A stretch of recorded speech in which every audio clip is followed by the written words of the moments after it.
For the third time in 4 years, Baldwin Wallace and Mount Union meet for the Ohio Athletic Conference Women's Lacrosse Championship. And because Mount Union beat Baldwin Wallace back on April 26th by 1 goal in overtime, the Purple Raiders are hosting tonight's game. We're at Mount Union Stadium for a 7 o'clock game, just about an hour here before we get underway. And as you can see behind me on the window, there is definitely going to be rain. We're going to have wind tonight. It's going to be very cold.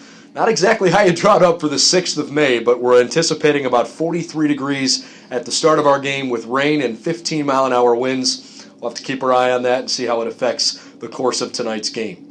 As far as the game goes, these two teams both had tremendous seasons, and they share the regular season conference title. Baldwin Wallace coming in 13-3, Mount Union 12-3. But it's the Purple Raiders who have won the OAC tournament 3 years in a row. A little bit of a different look this year, but they have been definitely up for the task, thanks in large part to Danielle Rohrman. The freshman from Olney, Maryland, scored her 42nd goal of the season in beating John Carroll in the Ohio Athletic Conference semifinals earlier this week. It was a 14-13 win for Mount Union to get to this game. On the other side, Maddie Russell has scored 150 career goals, and she definitely has played a big role this season.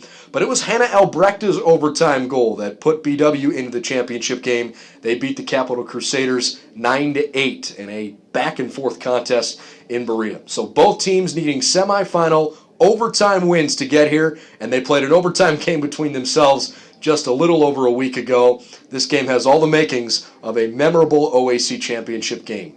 Last year, BW was knocked out of this tournament in the semifinals by Mount Union. So these two teams have actually played each other now in all 4 years that the OAC has sponsored varsity women's lacrosse. A rivalry is definitely brewing, and these two teams are both ready to go tonight. 7 o'clock, we get underway. You can link to the live broadcast on bwyellowjackets.com and make sure you keep it here because we'll have all the post-round coverage after we're all finished.